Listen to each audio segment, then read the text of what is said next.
Emotional weakness is not what most people think it is.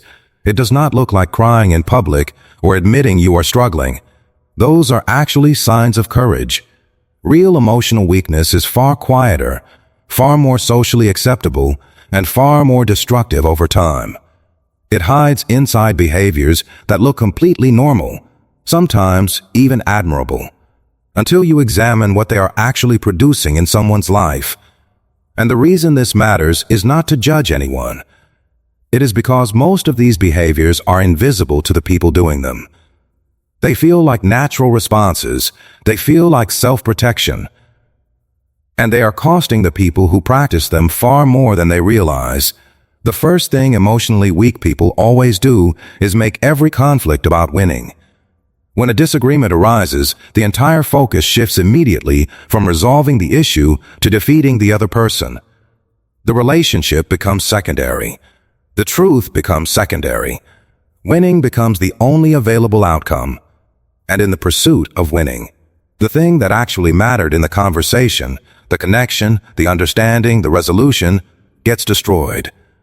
People who lack emotional strength cannot separate their ego from their arguments because their arguments have become proof of their worth. The second thing is that they treat vulnerability as a threat rather than a bridge.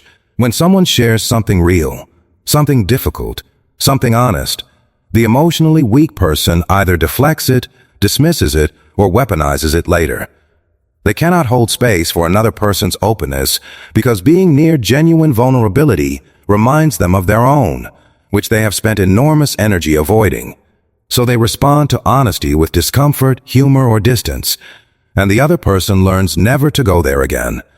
The third thing is that they cannot tolerate being wrong.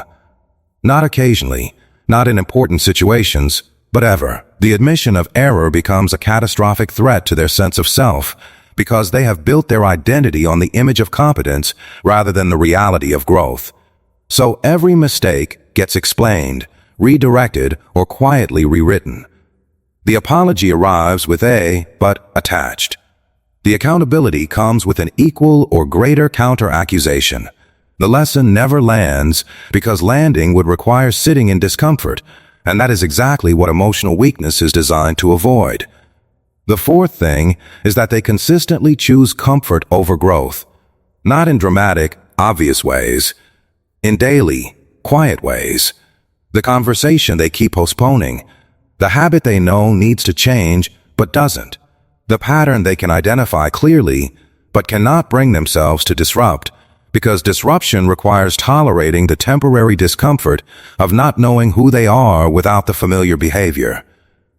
Emotional strength is built in those moments of chosen discomfort. Emotional weakness is maintained by consistently choosing the easier path. The fifth thing is that they make other people responsible for their emotional state. When they feel bad, someone caused it. When they are anxious, someone created that anxiety. When they are unhappy, something external is to blame. This is not a conscious decision. It is the natural result of never developing the capacity to regulate your own emotional experience. And it places an impossible burden on every relationship they enter, because no one can consistently manage both their own emotional world and someone else's at the same time. The sixth thing is that they use past pain as a permanent excuse rather than a temporary explanation. Something hard happened. That is real. But emotionally weak people allow that hard thing to become the explanation for every subsequent failure, every avoided challenge, and every unmet potential. Pain as context is valid.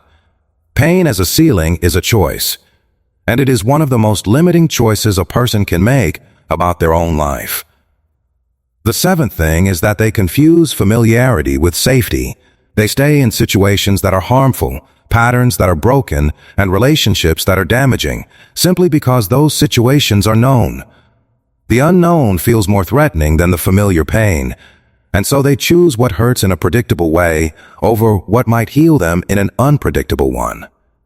Here is the deepest truth underneath all 7 of these. Emotional weakness is not a character flaw you are born with. It is a set of unlearned skills. And skills, unlike character, can always be developed.